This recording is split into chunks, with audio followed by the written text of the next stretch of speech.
Shalom, salam damai sejahtera Bapak Ibu, Saudara dan Saudariku seiman. Semoga saya menjumpai Anda semuanya dalam keadaan yang sehat walafiat, tetap semangat, tetap tersenyum, dan tetap hidup dalam pengharapan akan Tuhan kita Yesus Kristus yang kita imani, dan yang sabdanya mau kita pahami lebih baik, dan yang mau kita hayati dalam hidup kita sehari-hari. Saudara dan saudariku seiman, jumpa kembali dengan saya, Romo Adi Tiala, SVD, dalam permenungan harian Sabda Tuhan, Embun Sabda, di hari Sabtu, 7 November 2020. Saudara dan saudariku seiman, hari ini saya ajak kita bersama untuk merenungkan soal sikap setia dan sikap benar dalam perkara-perkara atau hal-hal yang kecil. Dan kalau itu terjadi, maka itu menandakan kita mengabdi pada Allah kita sendiri. Itu tanda bahwa kita mengimani Allah kita. Saudara dan saudariku seiman, kita semua tahu sebagai murid-murid Tuhan, hidup itu tidak mudah. Ada 1001 macam tantangan yang kita alami setiap hari dalam kehidupan kita. Ada 1001 macam keenakan duniawi yang berada di sekeliling kita, yang menjadi satu tantangan luar biasa buat hidup kita sebagai murid-murid Tuhan. Saudara dan saudariku seiman, karena kita adalah murid Tuhan, maka tantangan-tantangan yang ada itu harus dilawan. Harus. Mengapa harus dilawan? Karena murid-murid Tuhan, tanda orang adalah murid Tuhan, adalah mereka yang hidup dalam kebenaran, mereka yang hidup dalam kejujuran, mereka yang hidup dalam kebaikan, mereka yang hidup dalam keadilan. Itulah ciri-ciri murid-murid Tuhan. Itulah karakter yang harus dimiliki oleh seorang murid Tuhan. Oleh karena itu, tidak mudah hidup sebagai murid Tuhan di dunia ini.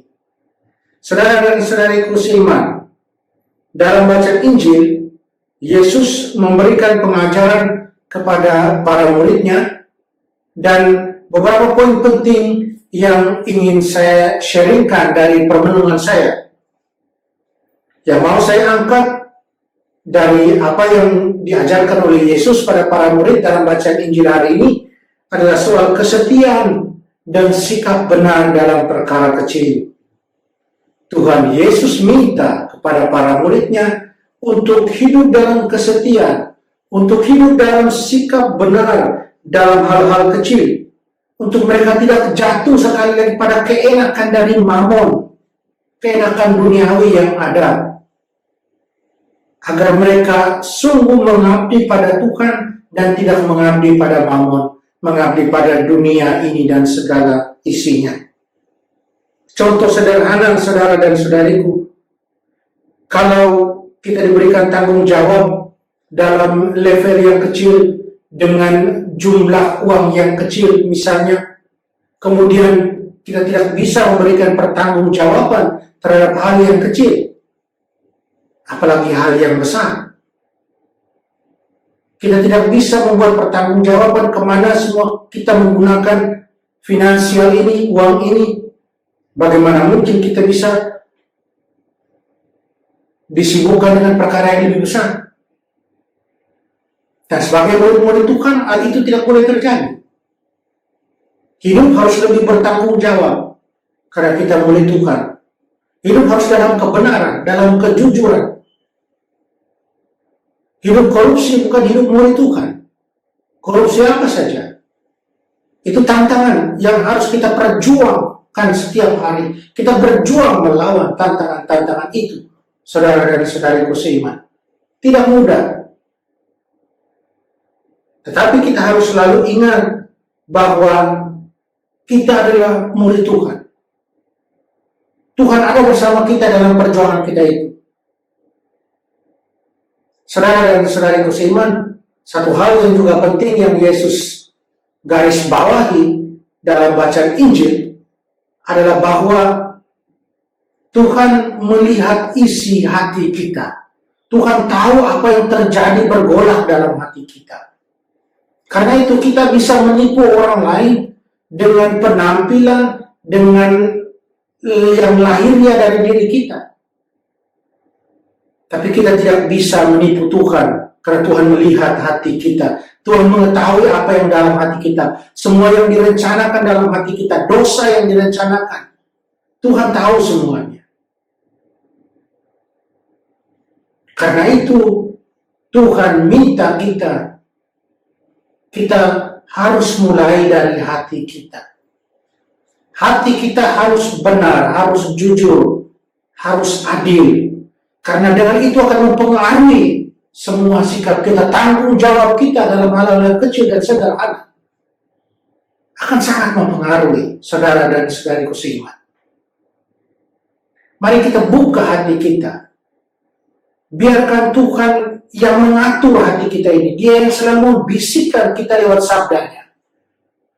Agar hati kita sungguh menjadi hati yang benar, yang jujur, yang selalu mengatakan kepada kita melakukan kehendak Tuhan, bukan yang selalu membisikkan hal-hal yang jahat, hal-hal yang dosa. Biarkan hati kita terus diperbaharui oleh Roh Tuhan sendiri,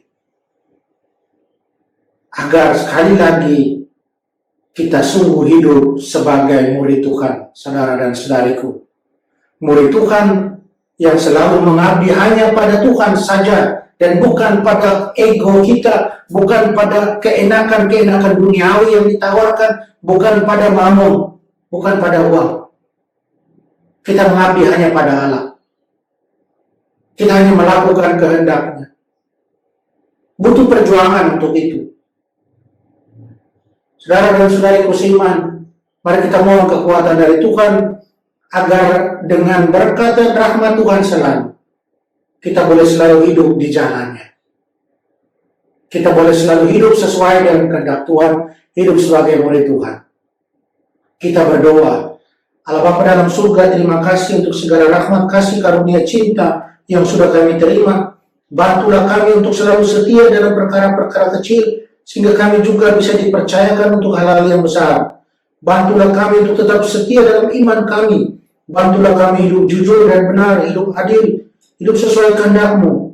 Bantulah kami untuk selalu mengabdi-Mu dalam segala sikap hidup kami setiap hari. Tolonglah kami ya Allah, bantulah kami. Amin. Mari kita mohon berkat Tuhan, Tuhan serta-Mu.